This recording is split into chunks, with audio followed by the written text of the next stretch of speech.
It is for us very difficult to engage with a neighbor who practices cross-border terrorism against us. We have always said that they have to deliver on their commitment not to encourage, sponsor and carry out cross-border terrorism. We continue to hope that one day we would reach that stage. Separate meeting होनी थी doctor Jaishankar खारजा Bilawal Bhutto Zardari के साथ कि SCO की sidelines के ऊपर doctor Jaishankar ने भी वो लिफ्ट जो है वो नहीं कराई थी। डॉक्टर जयशंकर इतनी पावरफुल वॉइस है, वो साउथ अमेरिका में खड़ा है, वो लैटिन अमेरिका में लेट से खड़ा हुआ है, वो अफ्रीका में खड़ा हुआ है, वो यूरोप में खड़ा हुआ, पूरी दुनिया में खड़ा होकर बात करता हुआ, जहाँ पे जो मर्जी कह दे। हम इंडिया इंडिया इंडिया करते रहे तो हमारे सबसे बड़े दुश्मन तो खुद इस मुल्क के अंदर जो है वो गारों में और इधर उधर असला लेके छुपे हुए हैं। सेपरेट मीटिंग होनी थी डॉक्टर जयशंकर भारत के जो मिनिस्टर फॉर एक्सटर्नल अफेयर्स हैं और पाकिस्तान के वजीर खारजा बिलावल भुट्टो जरदारी के साथ कि एससीओ की साइडलाइंस के ऊपर डॉक्टर जयशंकर ने भी वो लिफ्ट जो है वो नहीं कराई। अब हुआ ये है कि जो इंडिया के अंदर ये जो जम्मू एंड कश्मीर के अंदर जो पूंछ डिस्ट्रिक्ट के अंदर एक जो अटैक हुआ था, टेरर अटैक हुआ था, उसमें 5 भारत के फौजियों की जानें चली गईं।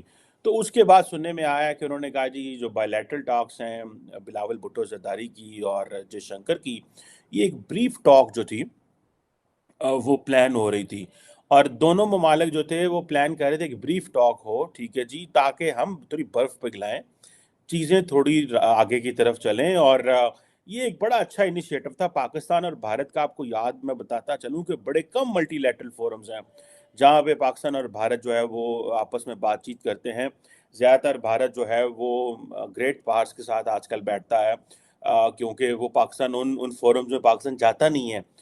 एक एससीओ बड़ा फोरम है हमारे खित्ते में। अभी कल जिस तरह मैं आपको बता रहा था कि ब्रिक्स को एक्सपैंड करने की बातें हो रही हैं, लेकिन उस पर पाकिस्तान का कोई पॉइंट ऑफ व्यू नहीं है, ना ही पाकिस्तान इस होते पता नहीं हाली उठे नहीं। तो अभी ये जो क्वेश्चन है कि ये चीज़ दोबारा ऐसे होना, जिस दिन बिलावल ने ये कहा कि वो इंडिया जाएंगे उसी दिन ये अटैक हो जाता है। बैक चैनल टॉक्स जो हैं वो भी 2021 से बंद पड़ी हैं। पाकिस्तान के अंदर एक तूफान आ गया हुआ है कि पाकिस्तान समझता है कि हमने जो इंडिया के साथ सीज फायर एग्रीमेंट किया था उसका पाकिस्तान को कोई फ़ायदा कोई नहीं हुआ अदर देन दिस के जी इंडिया को तो बहुत फ़ायदा हुआ। अगर आपको याद हो, मैं काफ़ी देर से डिस्कस कर रहा था कि ये इंडिया को तो बड़ा फ़ायदा हुआ है कि जी ठीक है, एलएसी के ऊपर इंडिया ने चीज़ों को स्टेटस को पर रखना चाह रहा है, पाकिस्तान के साथ सीज फायर कर लिया। तो इस सारे प्रोसेस के दौरान India is in an advantages position for the international community, for domestically जी ठीक है जी, उनके आपस में मामला ठीक है। नरेंद्र मोदी ने अमन कायम कर दिया। नरेंद्र मोदी ने पाकिस्तान आना था अगर ये जो यूएई ने आई थिंक जो टॉक्स कराई थी और उनकी वजह से ये सारा सीज फायर हुआ था, तो लेकिन इमरान खान उस वक्त बिफर गए और वो ना हुआ। अब 2021 से कहा जा रहा है कि पाकिस्तान और भारत के दरमियान जो हाई कमिश्नर्स वैसे जो टॉक्स वो बंद है। अभी ये जो कम्युनिकेशन होती है हाई कमिश्नर्स के ज़रिए होती है और हाई कमिश्नर्स भी आपको पता है नहीं है, ये जो डेप्टी हाई कमिश्नर्स हैं वही they are acting high commissioners होते हैं, वो यहाँ पे इंडिया इस्लामाबाद में भी हैं, दिल्ली में भी। अब 370 इन्होंने स्क्रैप कर दिया और सारा वो हो गया। तो ये चीज़ें हैं। तो देखें इंडिया जो है वो उसको इस चीज़ का पता है कि पाकिस्तान जो है उसको बस एक झटका ही चाहिए। झटका ये है कि आप बस इग्नोर करें इनको, यही झटका पाकिस्तान को चाहिए और तो कुछ भी नहीं चाहिए। हमें आप समझ लें कि डॉक्टर जयशंकर इतनी पावरफुल वॉइस है, वो साउथ अमेरिका में खड़ा है, वो लैटिन अमेरिका में लेट से खड़ा हुआ है, वो अफ्रीका में खड़ा हुआ है, वो यूरोप में खड़ा हुआ, पूरी दुनिया में खड़ा होकर बात करता हुआ, जहाँ पे जो मर्जी कह दे। पाकिस्तान को तो वो प्लेटफॉर्म ही अवेलेबल नहीं है, ठीक है जी। और जब अरिंदम बागची बात करता है तो उसको तो इंटरनेशनल मीडिया कवर करता है, सारा वेस्टर्न प्रेस बैठा होता है वहाँ पे, because he understand this is India, likely possibility है कि they are going to be member, कोई G7 में चले जाएं। वो दुनिया में सारी दुनिया उनकी प्लेट में लाके तो जिसे कहते हैं ना चीज़ें डाल रही है, ये उठा लो ये उठा लो, वो अपनी मर्जी से चीज़ें पिक कर रहे हैं।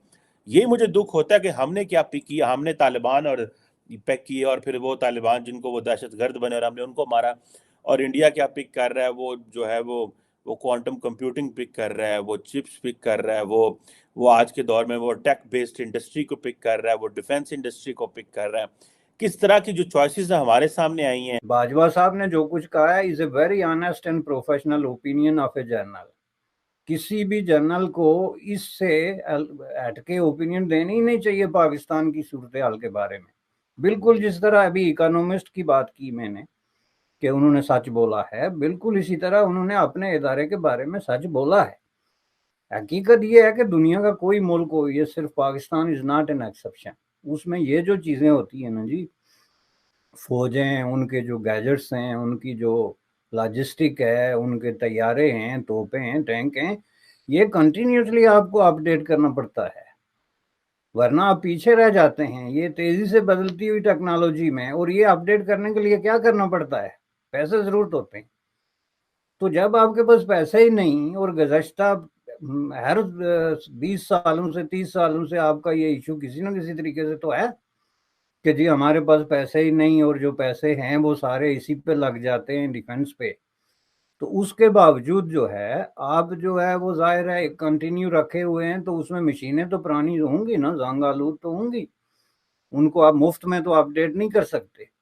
اور اگر آپ ان چیزوں کو اپڈیٹ کریں گے تو آپ کی کام جو ہے وہ آلریڈی جو ہے وہ روٹی کی محتاج ہے، جس کو آٹا کہتے ہیں آپ، کہ وہاں سب سے بڑی لڑائی اس وقت یہ ہے کہ آٹا ہم کیسے لیں، اور آٹے کی خاطر لوگ سٹیمپیڈ میں مرتے ہیں ایک دوسرے کے پاؤں تلے کچل کے. تو ایک ایسے ملک میں آپ $75 بلین تو نہیں خرچ کر سکتے نا کہ جی ہم بھی انڈیا کی طرح اپنے آپ کو اپڈیٹ کر سکتے. اب نہیں کر سکتے تو what is your next option? یہ انہوں نے خود ایکسیپٹ کیا کہ یہ سسٹینیبل نہیں ہے. ہم انڈیا انڈیا انڈیا کرتے رہے تو ہمارے سب سے بڑے دشمن تو خود اس ملک کے اندر جو ہے وہ غاروں میں اور ادھر ادھر اسلحہ لے کے چھپے ہوئے ہیں، جن سے ہم ڈیل نہیں کر سکتے. تو انڈیا تو ایک باضابطہ ایک ملک اور ایک ریگولر آرمی ہے. تو اس لیے یہ چیز جو ہے اب ہمیں دیکھنی چاہیے کہ اس میں جو باجوہ صاحب کا نیریٹو ہے وہ بالکل صحیح ہے.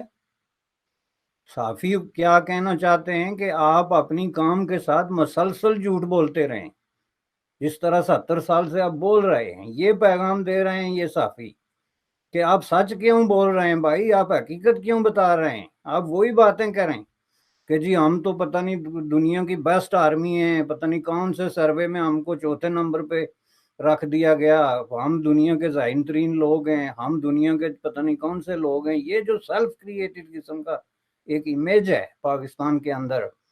اب یہ صحافی وہی بات کر رہے ہیں کہ فوج کے پاس نہ ٹینک ہیں، نہ گولے ہیں، نہ بارود ہے، نہ پیسہ ہے، لیکن وہ ڈٹے رہے ہیں جناب کہ نہیں نہیں جی کون کہتا ہے ہم تو بہت بڑے، we are ready to fight.